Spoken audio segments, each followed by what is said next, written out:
all-new Ellen, Octavia Spencer. Are you dating anyone? Kinda, not really, but did Brad Pitt say something about me? Is that what this is about? Plus, Ellen's $1 Million May. This is money, and it's a lot of it. Ellen, today at 3 on NBC for New York. Then at 4, get 20 minutes of uninterrupted news, plus your exclusive 10-day forecast, all before the first commercial. Join Stephen Holt, Natalie Pascarella, and Dave Price for News for New York at 4 p.m. Today on NBC for New York.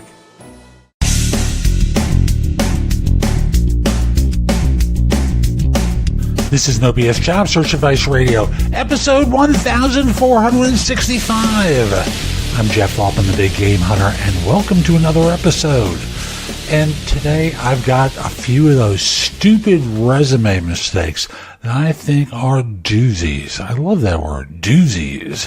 Hope you find this helpful. Hope you don't make any of these, but if you do, they're easily correctable. I just want to assure you of that. And I also want to remind you that if you're interested in my coaching you, reach out to connect on LinkedIn at linkedin.com/IN/the Big Game Hunter. Let me try that again. Mention that you listen to the show because I like knowing I'm helping some folks. Once we're connected, send a message through LinkedIn. We'll schedule time for a free discovery call. Now, I can help you with resume and LinkedIn profile critiques, getting you ready for interviews, networking. Why am I not getting interviews? Why am I not getting past the phone screener? Why am I not getting past this one or that one? Salary negotiation, quitting. I don't want to walk in and tell my boss I'm going to quit. A lot of different things I can help you with, including the entire cycle of the search. So again, go to LinkedIn, linkedin.com/IN/the Big Game Hunter, and message me once we're connected. Now with that, let's get going. And today I've got some of those stupid resume mistakes that way too many people make that I want to kind of intercept you about.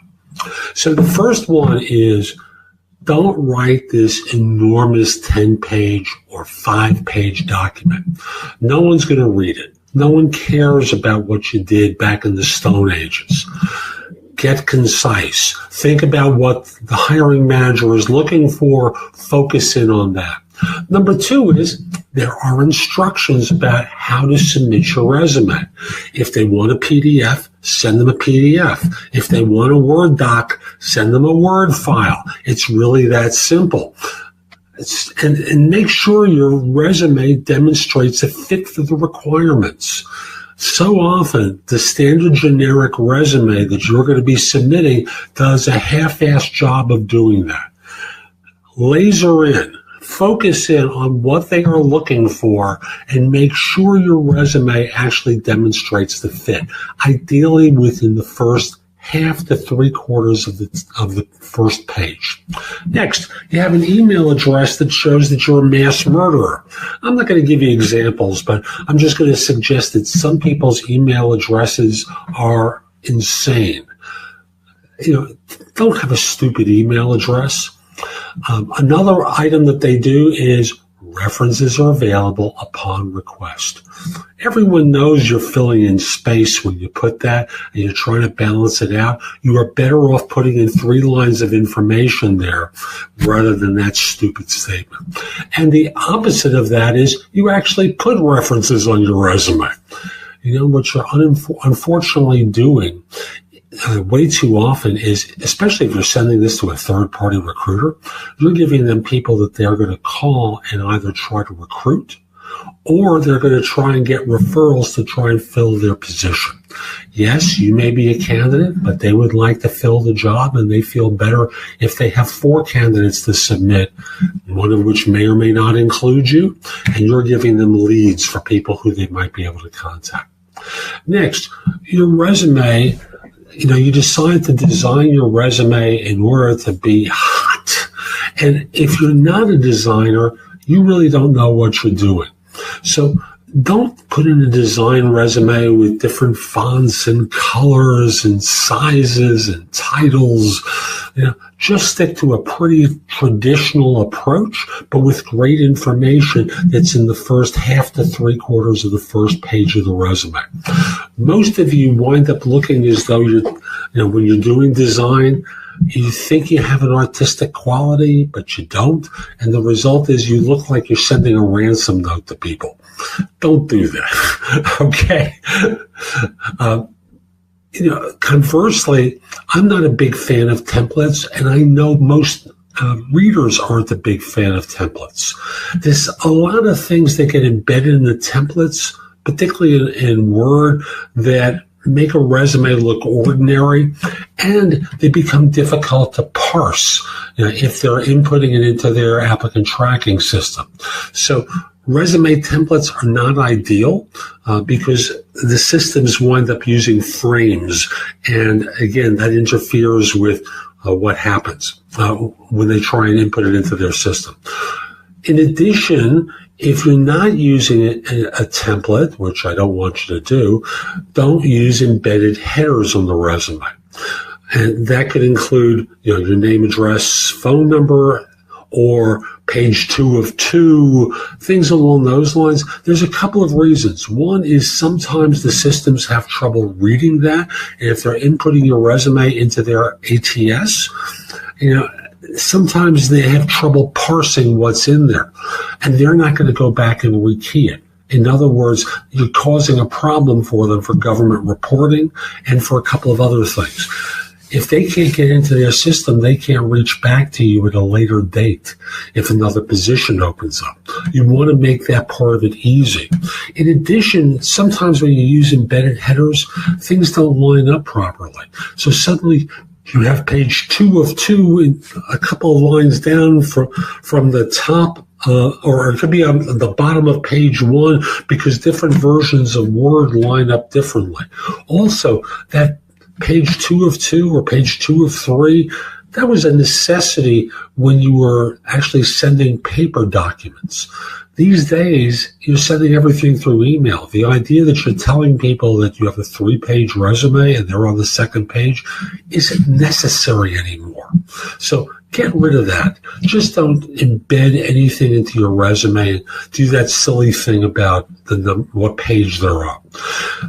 Next thing is sometimes, and this is particularly true for less experienced workers, you feel compelled to list every job that you've had, and you've taken something temporarily at, the dry cleaner in your neighborhood, a Starbucks, whatever it is, and it draws attention away from the last relevant job that you've had, which may be in engineering or in IT. No one cares that during the last 4 months you've been working at the dry cleaner if they're trying to fill an IT position or an engineering job that immediately preceded that.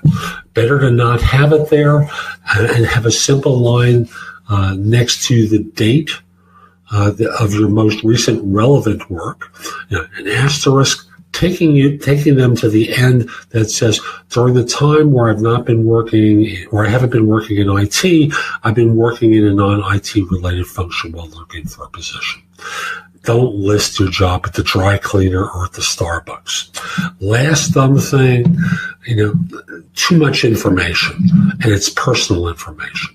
So, why would someone put in to a resume, and I saw this last week, that they're single, married, or divorced. And I can only expand that to gender, age, race, what have you.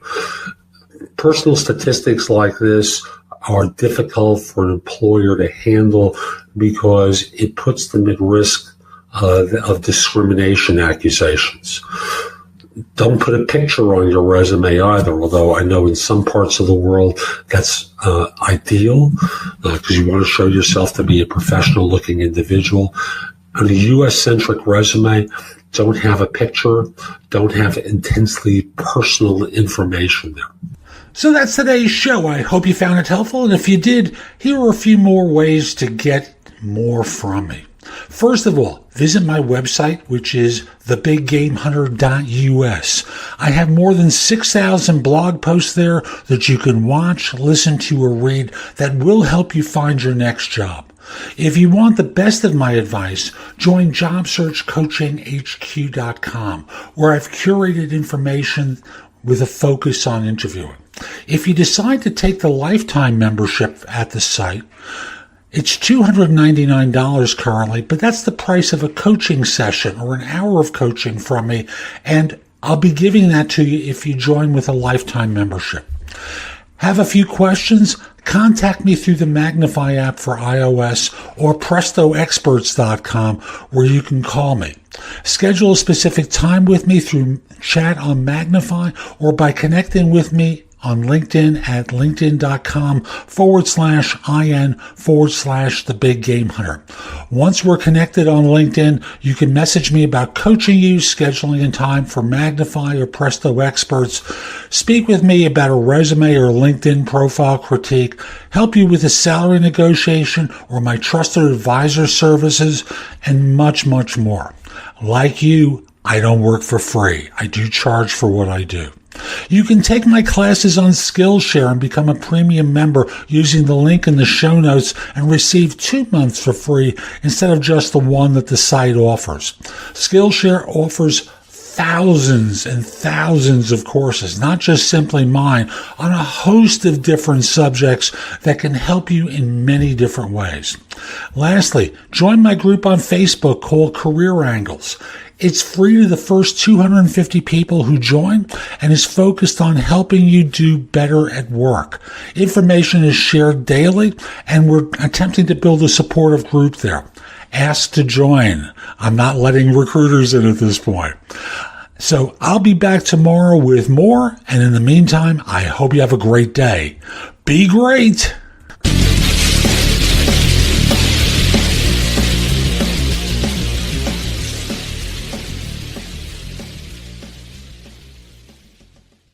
Google Pixel llegó a Sprint. Llévate nuestro plan ilimitado con el nuevo Google Pixel Free A incluido por menos de $35 al mes por línea por 5 líneas. Es por tiempo limitado. Visita tu tienda Sprint local o es.sprint.com. Teléfono por $11.07 al mes, luego de crédito mensual de $5.56 que se aplica dentro de 2 facturas. Con verificación de crédito, lista de 18 meses y nueva línea de servicio. Si cancela temprano, el saldo restante será exigible. Con el límite Basic pagará $32 al mes por línea por 5 líneas con AutoPay después del 30 de junio de 2020. Despriorización de datos durante congestión. Excluye impuestos, recargos y roaming. Aplican límites de velocidad, reglas de uso y restricciones.